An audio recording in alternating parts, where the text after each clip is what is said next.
Buňky jsou plné zvláštních součástí, které plní funkce nezbytné k životu. Jak se ale tyto komponenty uvnitř buňky dostanou na správná místa, aby mohly své funkce plnit? Větší součásti potřebují dopravní systém. Poznejte mistrovské dílo mikroinženýrství Kinesin. Kinesiny jsou miniaturní motorizované stroje, které přepravují náklad z jedné části buňky do druhé. Pohybují se po vlastní stavebnicové dálnici, nazvané mikrotubulus. Kinesiny jsou známé jako tažné koně. Mají 2 nohy či kulovité hlavičky, které doslova chodí krok za krokem po mikrotubulu a táhnou svůj náklad do cíle.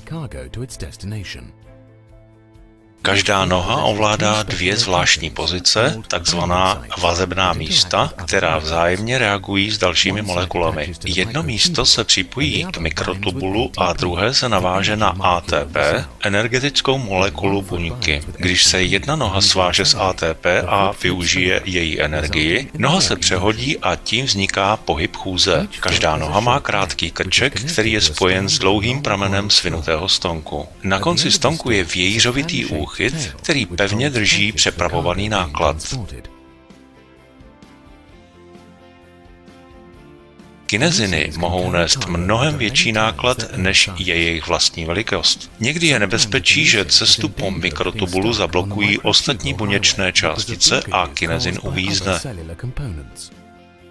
Takové překážky v dopravě jednoho kusu nákladu lze překonat použitím více motorických proteinů dohromady, což poskytne dostatečnou sílu k uvolnění. Kinesiny obvykle vycházejí ze středu buňky a míří k jejímu okraji. 2 nohy kinesinu spolupracují efektivně. Jedna noha se rychle přichytí k mikrotubulu, zatímco druhá se uvolní a udělá krok dopředu. Tento koordinovaný kráčivý pohyb umožňuje motorům kinesinu chůzi až 100 kroků za sekundu a každý krok znamená asi 8 nanometrů. Když kinesiny nepřevážejí náklad, mohou se přepnout do energeticky úsporného režimu a do příštího úkolu tak šetří palivo.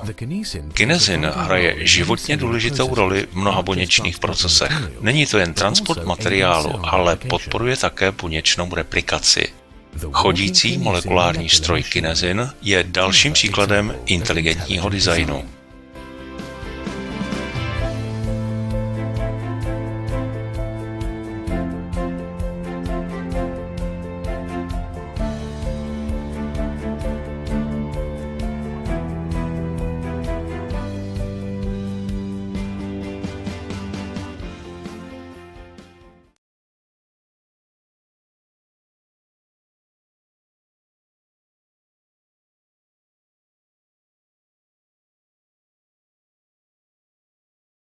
is made of billions of nerve cells, and they're all connected.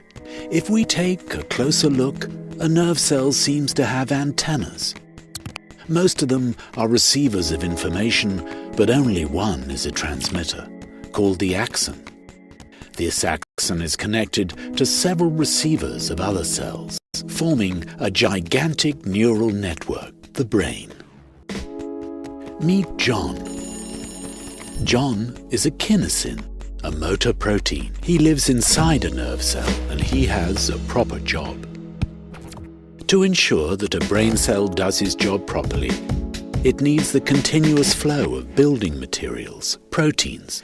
They travel through the cell using the cytoskeleton.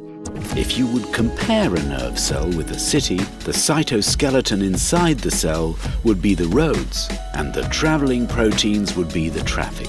These materials are towed by motors along the roads. And just as in real life, there are different kinds of motors and different kinds of roads. John's sole purpose in life is to deliver his cargo to a specific place in the axon. He takes the main roads and he walks in just one direction only. John's job may seem easy, but it's not. He has to overcome a number of obstacles to ensure that the right amount of cargo arrives at the right place. To make the journey even more difficult, John is not alone. Other motor proteins ride along with his cargo. They haven't woken up yet, but that will happen soon.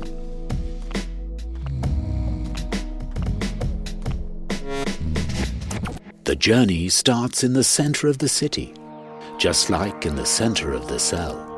To enter the axon, John has to pass a place called the axon initial segment. In this segment, there are two kinds of roads. The main roads that John uses, called the microtubules, and a lot of little alleys called actin. And here, our brave motor protein meets his first challenge, because one of his sleeping travel companions, myosin, has woken up and starts to cling to the actin. And there are a lot of alleys. Only brute force can save John now. Fate strikes again. The other companion, Dynin, wakes up, and he can only walk in the opposite direction of John, resulting in a tug of war.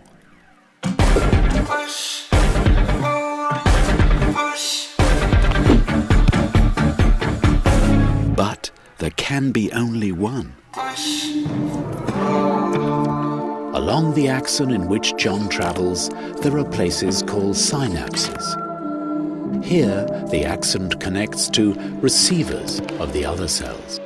Regulating proteins call the shots here. This traffic police makes sure that all passing traffic gets to the right destination. If John's cargo is needed in this synapse, he will be stopped. Myosins take over his load. But today, John's cargo is safe. But what he does not know, that his road is under construction, just a few blocks away. In our nerve cells, the cytoskeleton is changing constantly. Roads are built, but are also broken down. Facing this kind of obstruction, John has to find a detour. John isn't the only motor protein on the road. There are many more. Our nerve cells need a smooth traffic flow in order to perform well. A traffic jam due to problems during the journey may ultimately result in brain disease. Understanding the challenges John faces could improve treatment or prevention. Finally, John arrives at his destination. He has fulfilled his destiny. But several other Johns are just getting started.